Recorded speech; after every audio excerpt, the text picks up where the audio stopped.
When I think back to the days of the PlayStation, I'm reminded of titles like Twisted Metal and Jumping Flash. These were games that had the power to create cool 3D worlds, but were still toying around with how players controlled and interacted with them. In so many ways, the new game Thunder Kid: Hunt for the Robot Emperor looks and feels just like one of those early 32-bit games.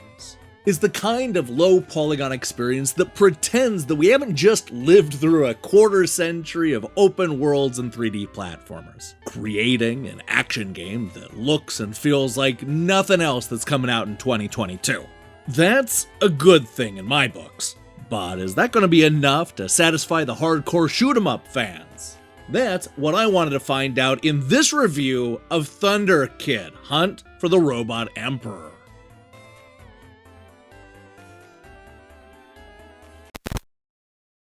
It's the far-flung future, and after a war between the United States and Canada, a rogue AI led a robot uprising that ended up taking control of all of North America.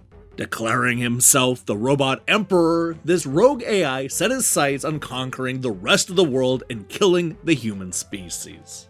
But that's not going to happen as long as Turbo Kid is around. She's a cybernetically enhanced champion of justice that is on a mission to single-handedly stop the Robot Emperor dead in his tracks.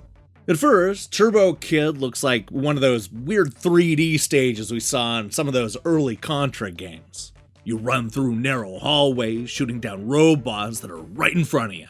The gimmick here is that you can't turn your body or control the camera like in most 3D games. I mean, you can certainly walk left or right, but it's more of a sidestep than anything. The fixed camera angles makes it look and feel like the kind of 3D games that we used to get from developers testing the waters after years of making 2D platformers. Of course, in reality, this is a game from a company that specializes in these purposely antiquated games. Renegade Sector Games is the developer of low-polygon titles like Escape from Terror City, Diorama Dungeon Crawl, and Breakneck City, which I reviewed last month. In other words, this is a company that knows what it's doing and is making a stylistic choice, which I can certainly appreciate even if the execution doesn't always work for me.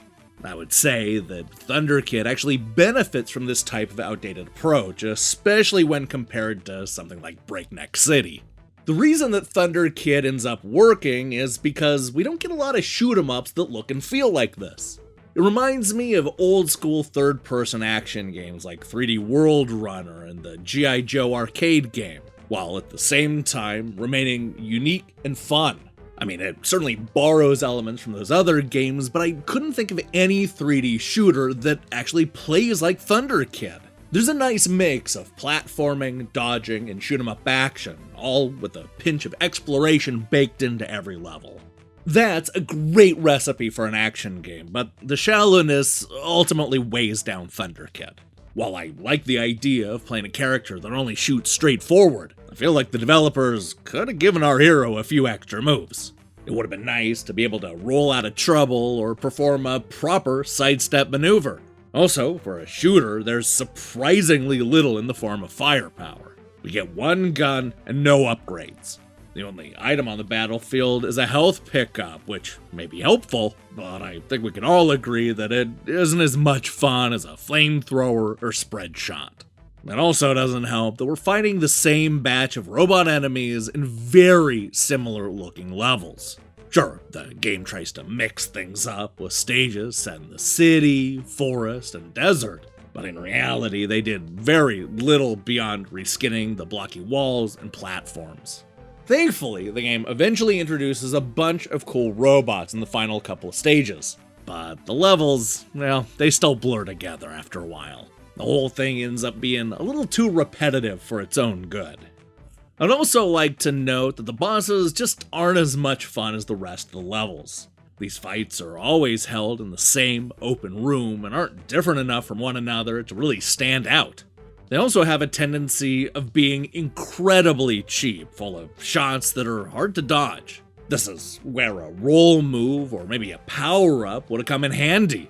Look, don't get me wrong, I was still able to beat this incredibly short game. But some of the later bosses certainly fall into the trap of being frustrating yet not memorable in any way.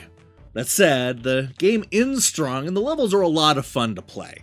There's also a hidden coin located in every level, which adds some incentive to replay it multiple times. Thunder Kid benefits from having a unique look and feel that you don't see in other shoot-'em-ups on the market, especially these days. It controls well and offers something new in an overcrowded genre.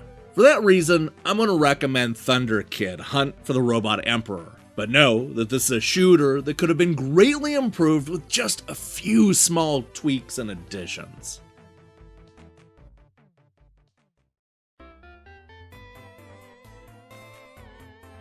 Thunder Kid Hunt for the Robot Emperor stands apart from the shoot-'em-ups we normally see on home consoles. This is a throwback action game with outdated visuals, simplistic gameplay, and a story straight out of the 90s. In fact, I don't think I'm being rude when I say that this unique shooter looks a lot like a first-generation PlayStation game. While I definitely dig the style, I was less impressed with the shallow gameplay, lack of power-up items, repetitive level designs, and frustrating bosses. Thunder Kid shows the Renegade Sector Games is getting better as a developer, but still has a lot of room for improvement. Hey, thanks for watching our review. If you liked what you saw here, then you should know that we post new reviews and features almost every day. Now, here's the question I have for you. Are you a fan of the low-polygon movement? I mean, let's just be blunt about it. There seem to be a lot of companies banking on gamers being nostalgic for the 32-bit era. Are you a fan of this trend? Let me see your thoughts in the comments below. In other news, we'll be back shortly with reviews of Orbital Bullet, Grand Mountain Adventure, and Patrick's Paradox. Also, we're going to be counting down Electronic Gaming Monthly's best and worst Sonic the Hedgehog games in prep for the upcoming movie. If that sounds good to you, then I strongly recommend you click that subscribe button and support what we're doing here. Until then,